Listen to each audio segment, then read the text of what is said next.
We're interrupting programmes to tell you that Diana, Princess of Wales, is gravely ill in intensive care in Palace's Salpêtrière Hospital after being seriously injured in a car crash which killed her friend, the Harrods-Air Dodi Fayed.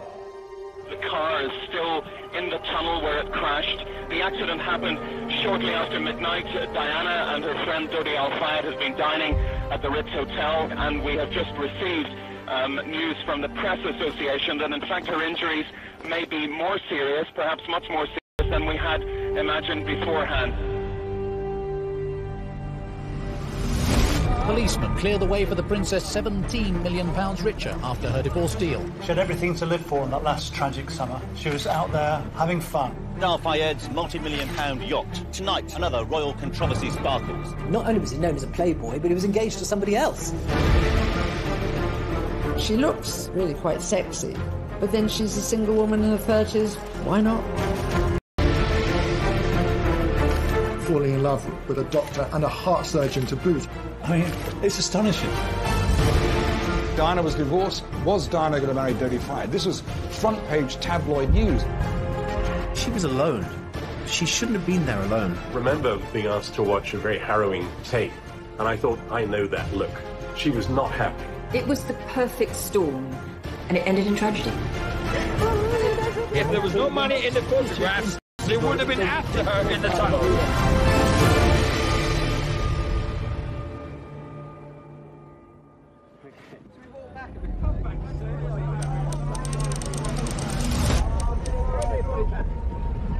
In your own time, gracefully. Right. No, there isn't going to be an announcement. There is a statement which is being faxed to the Press Association, but it's not going to be read out. Hold them out. Almost exactly a year to the day before her death, Diana, Princess of Wales, finalises her divorce with Prince Charles. Come right out.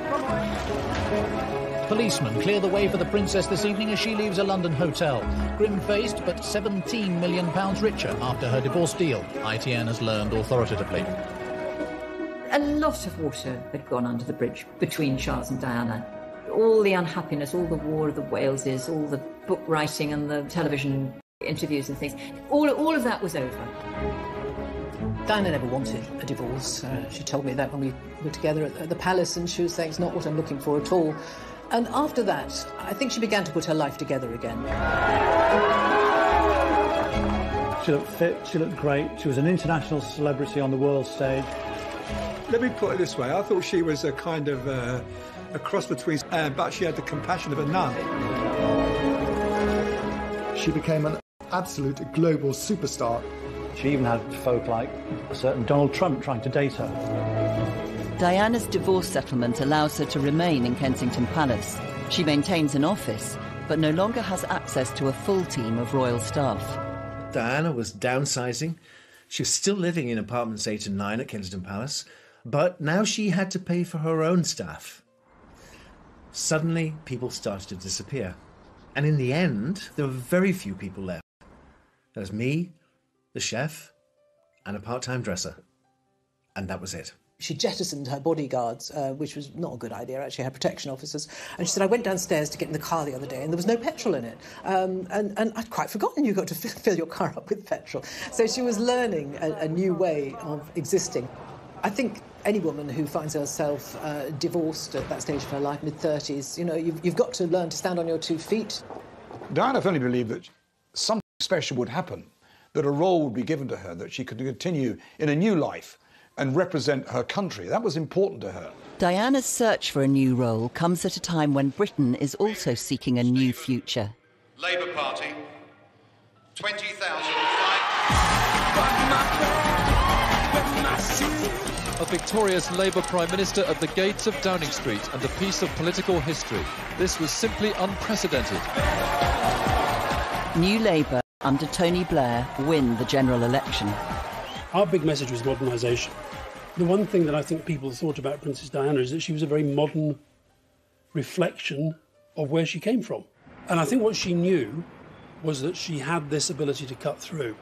I think she was interested in a very kind of loose, informal way, her role as a kind of ambassador for Britain. And I remember at one point, I think I wrote this in my diary, that Tony couldn't decide whether to flirt or be a statesman. Now, always a crowd puller of exceptional power, she seeks some sort of ambassadorial role linked to charitable concerns. Diana may have a long-term game plan, but this doesn't stop her getting to work on causes closest to her heart. One of the chosen few charities is the English National Ballet. When the Princess attends its annual gala, the world gets its first glimpse of the new single Diana.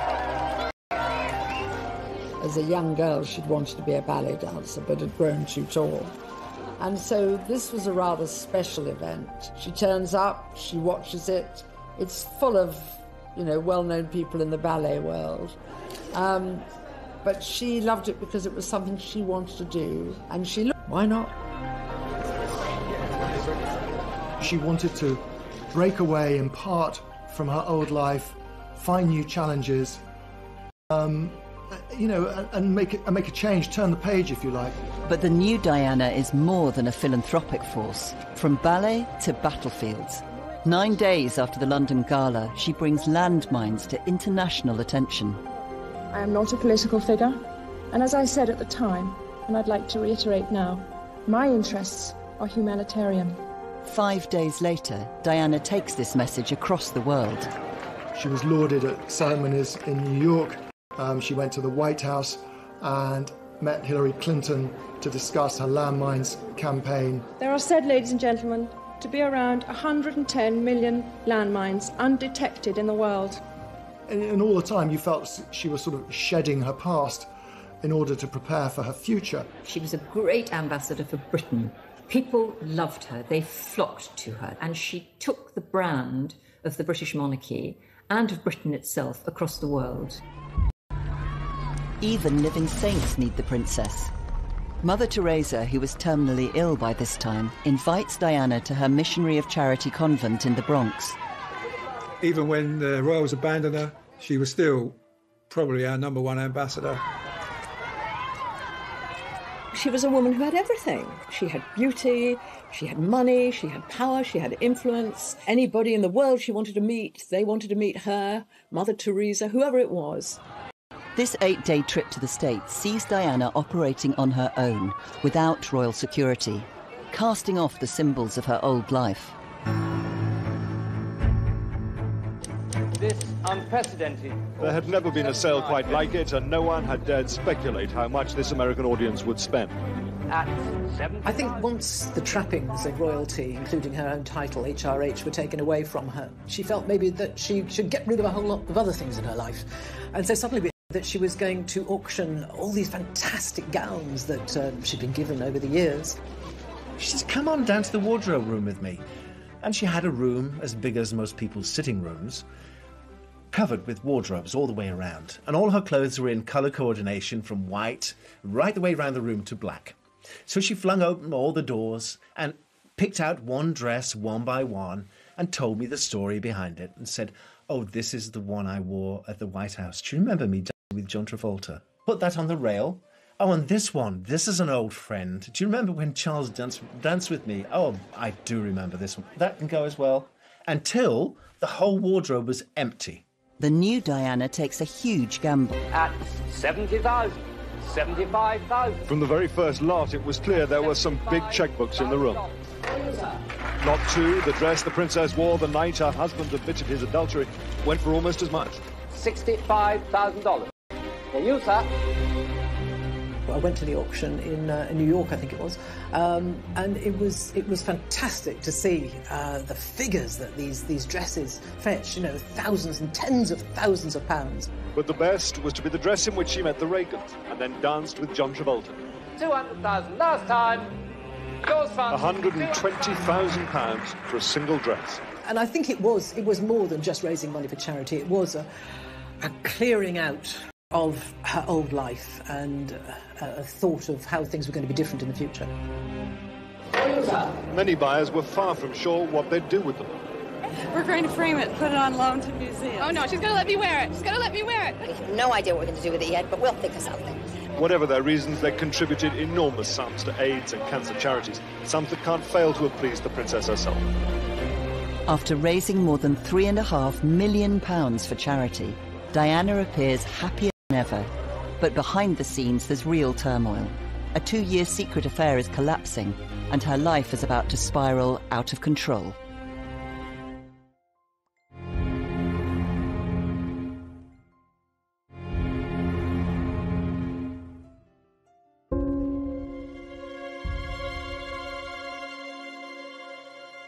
Diana celebrates her 36th birthday at the Tate Gallery in London. The gallery was opened in 1897 by the Princess of Wales. Today's princess seemed very cheerful on this, her first birthday since her divorce. The guest list reflects not just the cream of London society, but also the greatest names in British cool and Hollywood glamour. She was making new friends. Her traditional friends, the sort of aristocratic type of people that she'd grown up with, were being replaced by celebrities. There was Elton John, there was Versace. David Bowie's wife was there, Steve Martin, some, Hollywood glitterati, as well as a few members of the royal family. It was a big event, 500 people, I think. And she looked absolutely stunning. I mean, she was dressed to kill.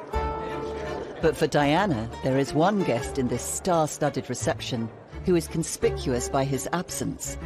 An eminent heart surgeon called Hasnat Khan. There have been rumours for quite a long time that Diana was in love with a heart surgeon, but nobody knew quite who or whether it was true. In 1996, Diana developed an obsession for heart surgery. She received much criticism for allowing a film crew to follow her into the operating theatre. I remember her telling me once when I was at the palace that she loved to go and watch heart and see for myself what wonderful work the doctors and nurses do. Well, you gather information much more from the visual contact rather than reading books, I find. So when I stand up and speak about the various subjects, whatever it is, I find it more beneficial if I've actually seen it. She said, the heart, it's so important, Jenny, isn't it? The heart, it means everything. But there are other matters of the heart at stake too. Diana was secretly dating one of the surgeons.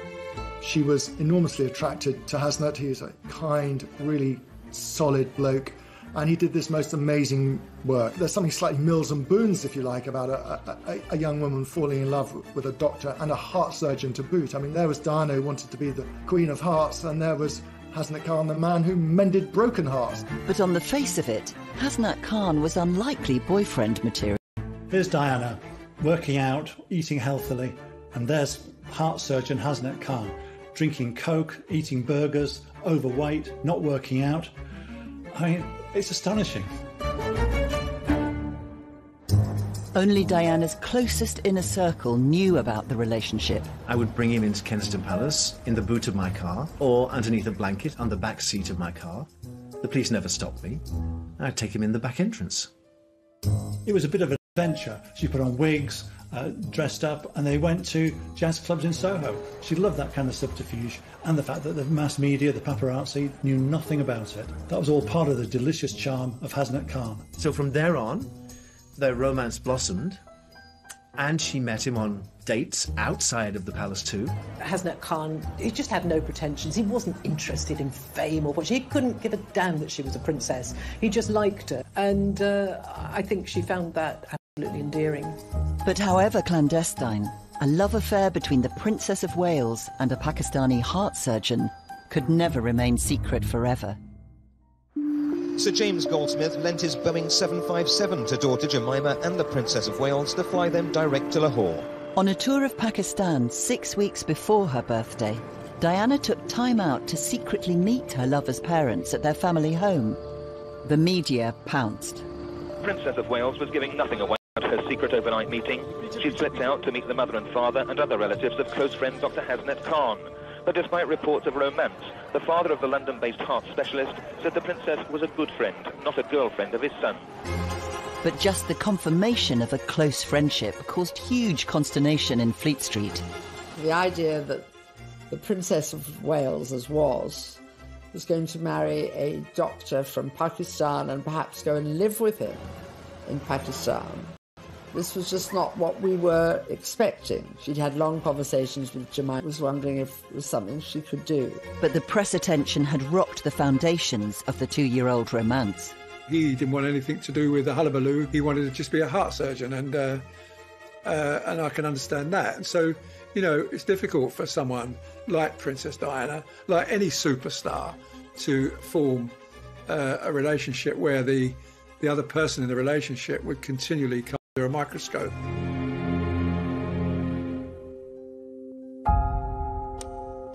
Reportedly a week after the celebrity birthday bash, Diana and Khan have a row at a secret Hyde Park meeting.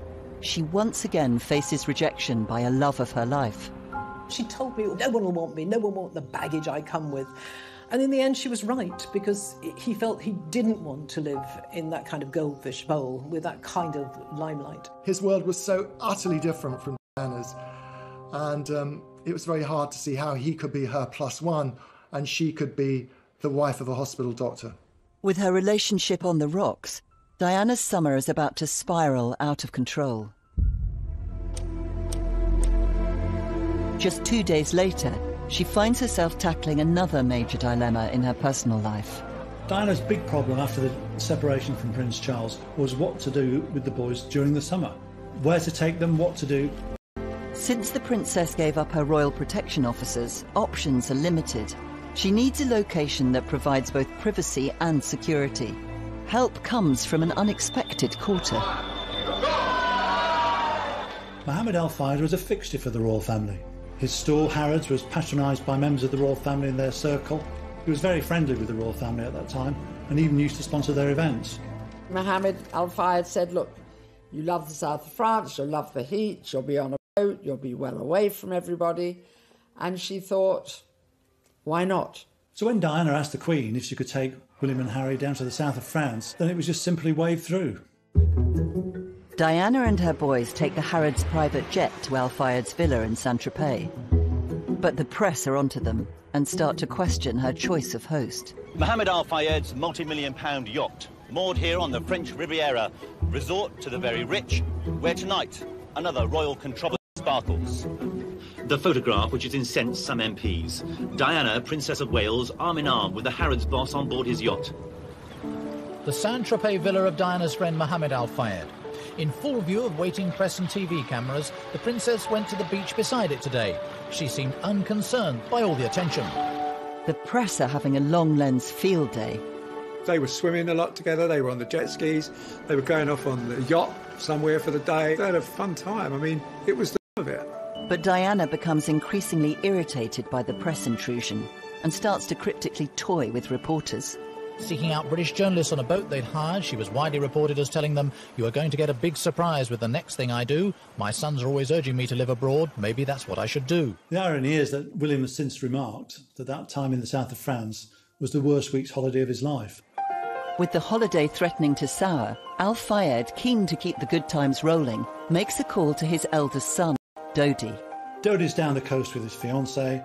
She's a model, they plan to marry, and he leaves her languishing on his yacht, goes off to his dad's yacht, starts making cow eyes at Diana. He was known as a playboy. Not only was he known as a playboy, but he was engaged to somebody else at that time. So you thought, what on earth is going on here?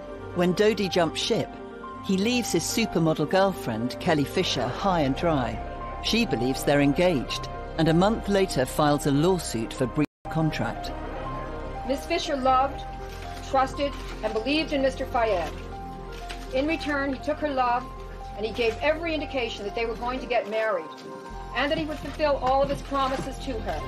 Paparazzi images of Diana with Dodi are now appearing all over the world. Back in London, Paul Burrell is holding the fort and facing the music for Diana's increasingly tangled love life. Every time the princess rang me, she'd ask about Hasnat. Have you seen him? Have you been to his pub? What did he say? Has he seen the pictures in the papers? What did he think? Is he jealous? Hasnat was furious that Diana could turn to someone like Dodi Al Fayed, the son of a multimillionaire and a playboy. That wasn't Diana. He knew that wasn't his Diana. In the middle of all this furore, Diana receives devastating news from across the Atlantic. Graphic reports covering the murder of one of her closest friends start coming in. Gianni Versace enjoyed worldwide fame and extraordinary wealth, but this morning it wasn't enough to stop him suffering a brutal and squalid death on his own doorstep. He was in the process of opening the gate when he was approached by a white male, perhaps 25 years old. We're told that apparently shot him at point-blank range. This is the spot where Gianni Versace was gunned down in cold blood yesterday morning. The flowers here are covering up blood stains on the steps. It couldn't be a great contrast between this glamorous location in Miami and this cold-blooded act of murder. 5 days after the death of the international fashion designer, a devastated Diana returns William and Harry to the UK. The boys travel up to Balmoral to spend a month with their father. For photographers, it was a welcome relief. Many of them would have spent the summer crawling through the heather to get their picture. This year, the picture came to them. The next...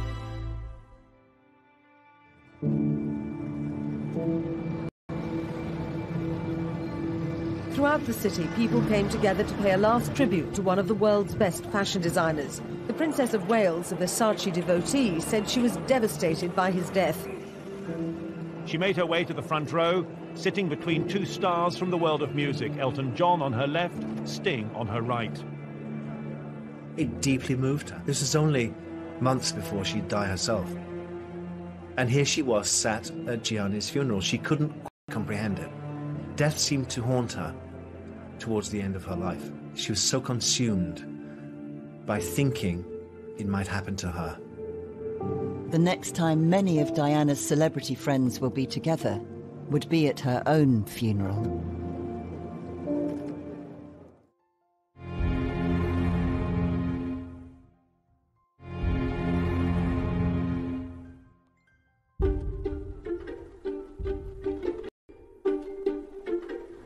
Diana is back in London after attending the memorial service for Gianni Versace 5 days previously. Her boys are up in Scotland holidaying with their father. Prince Charles sported his Lord of the Isles tartan, while all eyes were on his eldest camera-shy son. Home alone, Diana holds another secret meeting with Hasnat Khan, her lover of 2 years, this time in Battersea Park. They had a screaming match late one night. They shouted and screamed at each other, and neither one of them gave in. And so she ended the relationship. You know, I don't know whether it actually broke her heart, but it really upset her. According to Khan, the couple spent the next night together at Diana's apartment. But this was the final breakup, and the last time they saw each other. With Diana's love life spiralling out of control, her schedule is about to follow suit. Within 24 hours of the split with Khan, she's on a plane to Sardinia. Mohammed Al-Fayed had bought a yacht, which could be at their disposal, the Jonicle. So Diana then returned to the Mediterranean alone to resume her friendship with Dodi Al-Fayed. So the romance was in full acceleration. It was full-on pace, and it was accelerating beyond control. Once again, the press are one step ahead. She was probably the most famous person on the planet at that time, certainly the most photographed, and that wasn't going to disappear, unfortunately, for her. The press pack will spend the next 5 days chasing Al-Fayed's multi-million-pound luxury yacht around the Mediterranean. Where is she? Look at that. The feeding frenzy to get the first photographic evidence of a romance between Diana and Dodi is unprecedented. I think she definitely reached this thing rather than a person for a lot of people, I think. The sense that she's not really a person, you can kick her about as much as you want. I mean, boatloads of photographers and reporters. It was just huge. I mean, paparazzi from all over Europe were there. She became more vulnerable. The paparazzi took more liberties.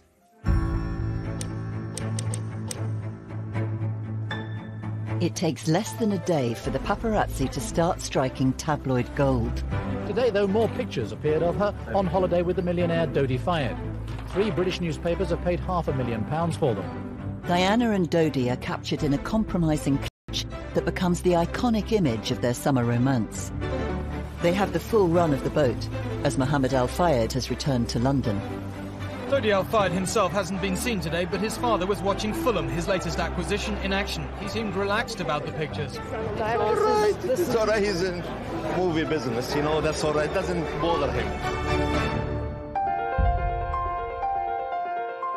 After the chaos of the cruise, Diana and Dodi return briefly to London, with the press even hotter on their heels. Tabloid photographers have laid siege to the Park Lane home of Dodi Fayed. Late last night, the arrival of a car similar to that owned by the Princess of Wales led to reports that the two were sharing an intimate meal. Frustratingly for the photographers, there was no opportunity to see the diners, although their own activities were constantly monitored by security cameras which protect this exclusive part of Mayfair.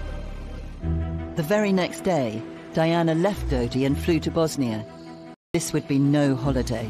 Along the runway that was once no man's land, past the trenches which saw such bitter fighting, Diana, Princess of Wales, arrived in Sarajevo. She left behind the morning's headlines to take her first steps in the capital, which encapsulates the death, horror and tragedy of civil war. Diana's extraordinarily courageous, doing what royals are not supposed to do, which was to get engaged in political issues. And clearly landmines was a political issue, and she should have been doing something about clearing them up. And she said so and actually influenced politics as a result.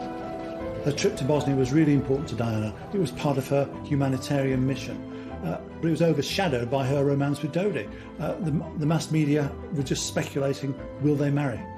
The princess may also have been apprehensive that the large media pack following her were more interested in matters elsewhere than in the plight of Bosnians. Some came too close. Please don't, she asked. After the frustrations of Bosnia, Diana's whirlwind summer gathers even more pace. She briefly hooks up with Dodi in the UK, then 5 days later jets off for a week-long Greek island cruise with girlfriend Rose from Greece. She's pictured having lunch with William in Kensington. It proves to be the last time they see each other.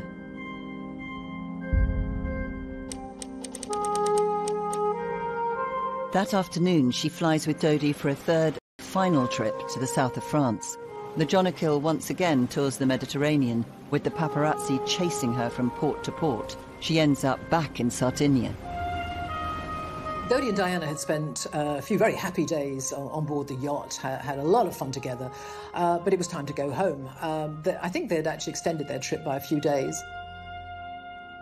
The princess rang me from the boat originally and said, "We've gone to be a day late. I should be coming home tomorrow, but Dodi has to go to Paris to do work for his father.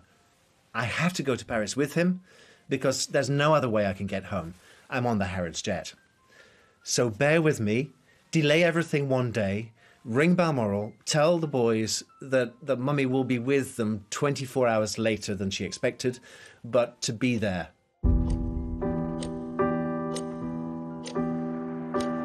Dodi and Diana leave Sardinia in the Al Fayed family's private jet. They went via Paris because his father, Mohammed Al Fayed, owned the Ritz in Paris. I think it had recently been refurbished. He quite wanted to show that off. At the 2008 inquest into Diana's death, grainy CCTV images taken near the Ritz that afternoon capture paparazzi on motorbikes lying in wait. There's a kind of hysteria that overcomes the mass media every so often. And just imagine you're Diana sitting in a limousine and the paparazzi are all around you on the road into Paris, and some stupid scooter drivers are trying to take pictures of you. And during that madcap drive into Paris, she told Dodi, somebody will get killed. After a whistle-stop tour around the sights of Paris, Diana and Dodi arrive at the Ritz. More photographers are gathering outside. In this CCTV footage, much of which has never been seen before, they're shown entering the Ritz Hotel, crossing the lobby. They go into the lift. Diana is smiling, wearing sunglasses pushed back on her head and a cream trouser suit. They certainly seem relaxed in each other's company. Diana spends the afternoon and early evening largely holed up in the Imperial Suite. At 9:30, an attempt to go out to dinner is aborted when they're mobbed by paparazzi. Dodi loses his temper. When they return, their car is surrounded by photographers, and the couple have to be protected by their bodyguards as they re-enter the Ritz. Dodi's security for the princess, who was an international world figure and a member of our royal family. Diana looks furious as she comes in, and the jury heard there's evidence that Dodi was angry about the chaotic scenes and that he allegedly came up with the plan to try and outwit the paparazzi. She didn't have any security of her own, so she had to rely on his professionalism, thinking that he would be, not realizing that he wasn't.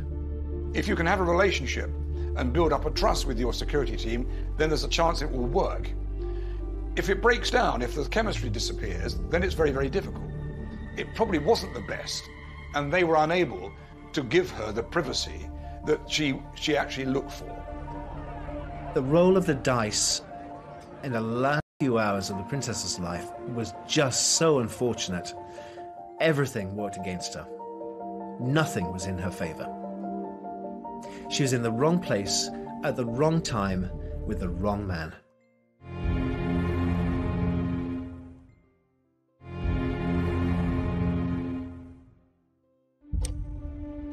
Diana, Princess of Wales and Dodi Al Fayed are under siege in the Ritz Hotel in Paris.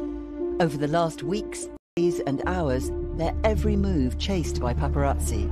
The 2008 inquest into Diana's death used CCTV to meticulously piece together a precise timeline of their final minutes. Hundreds of photographers are now gathering outside. Diana is totally reliant upon Dodi and his security team. So he phones his father and says, should we stay at the Ritz or go back to the apartment? And his father made that fateful decision, go back to the apartment. I don't quite understand why, once they were cornered, why they didn't just stay there. Mohammed Al Fayed, Dodi's father, decided that he should send a decoy car away from the front door to draw the press away, and sent Dodi and Diana out of the back door of the Ritz. But suspecting the ruse, some of the press head to the rear exit of the hotel. And what needed here, there needed to be some dialogue with the media to find out what they wanted, to make arrangements with the police to organise and police the press professionally and efficiently, and not allow them to patrol the hotel at that time. I remember being asked to watch a very harrowing tape, one of the last tapes from the security cameras at the hotel in Paris. And I thought, I know that look. She was not happy. And remembering what a professional, painstaking princess she had been, the way in which, if I made a single mistake, she would notice it. She was very, very aware of how things should be run. You could tell from her expression, even in those last shots, she was unhappy. There was something not right. She knew when things weren't running properly. And I have a horrid feeling that she was already feeling unsafe. It was kind of like a pell-mell evening with no rhyme or reason. Dodi is out of control in terms of he doesn't know what to do, and that leads to them slipping out the back door of the Ritz and then getting into a high-powered Mercedes. It was the perfect storm. A lot of things were in play that night, for one reason or another, and it ended in tragedy. These images, exhibited at the Court of Inquiry, are the last known of the princess. They show Diana, Dodi and bodyguard Trevor Rhys-Jones. Their driver, Henri Paul, is 3 times over the French drink-drive limit. In just 5 minutes' time, they will crash in the Pont de l'Alma underpass. Yes, I was just stunned that something so, it seems so commonplace, if you like. Someone so extraordinary and vibrant and larger than life to die in a car crash. She was alone. She shouldn't have been there alone. You know, I still curse her to this day for going all that way by yourself and not having somebody with you.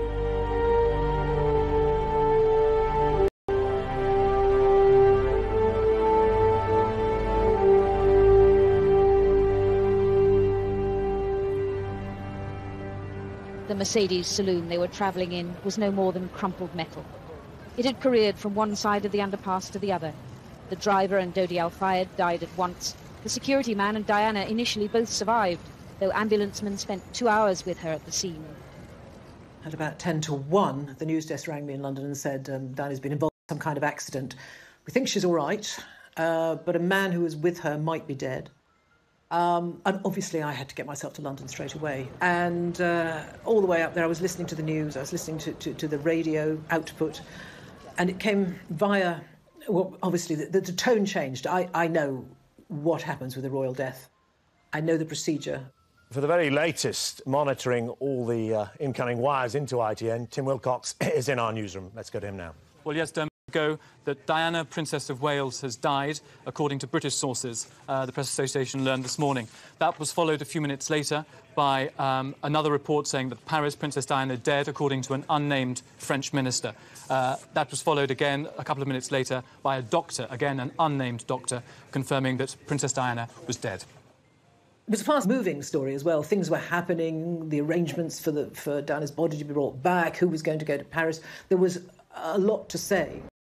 As well as Prince Charles, Paul Burrell heads to Paris to bring the princess home. I got to Paris on the first plane the next morning, around about 6 o'clock in the morning. And I was met by the British ambassador, who took me to the hospital. And that was a whole different scene. There were so many people. I didn't know where they all belonged, where they all came from. There were people in gowns, there were policemen, there were people in shadows.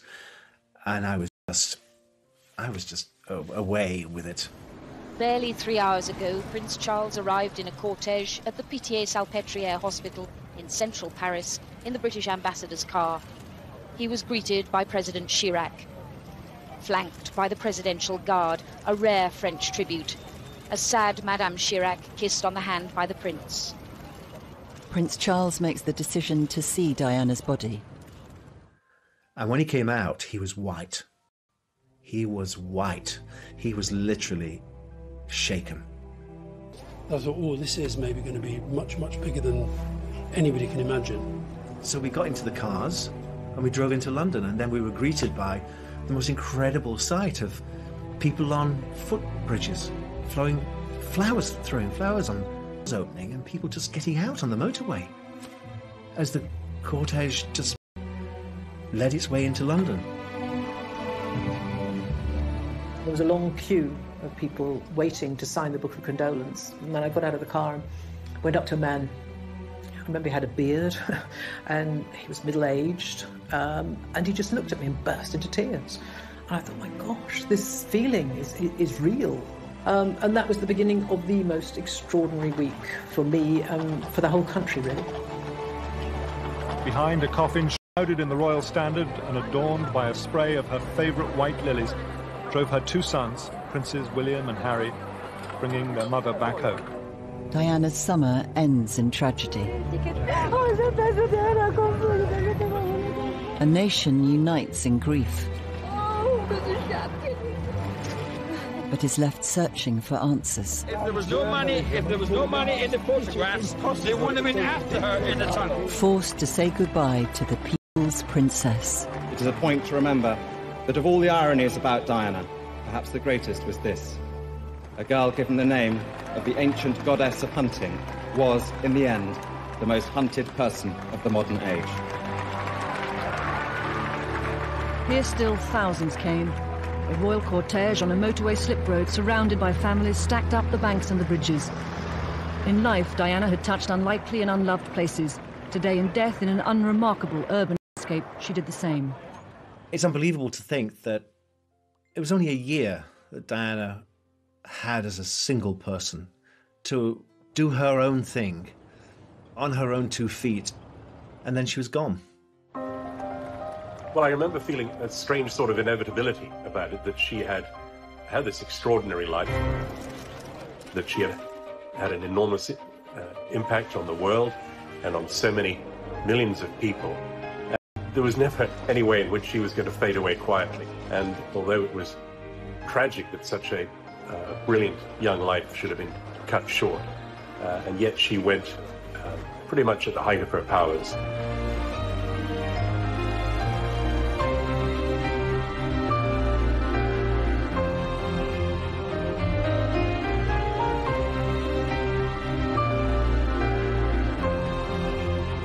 And it ended in tragedy. If there was no money in the photographs, they would have been after her in the tunnel.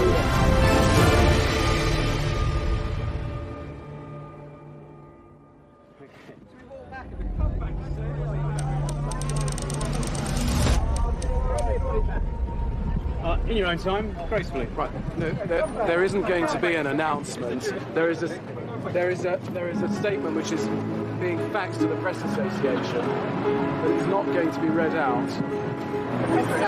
Hold them out. Almost exactly a year to the day before her death, Diana, Princess of Wales, finalises her divorce with Prince Charles. Come right out. Policemen clear the way for the princess this evening as she leaves a London hotel. Grim-faced, but £17 million richer after her divorce deal, ITN has learned authoritatively.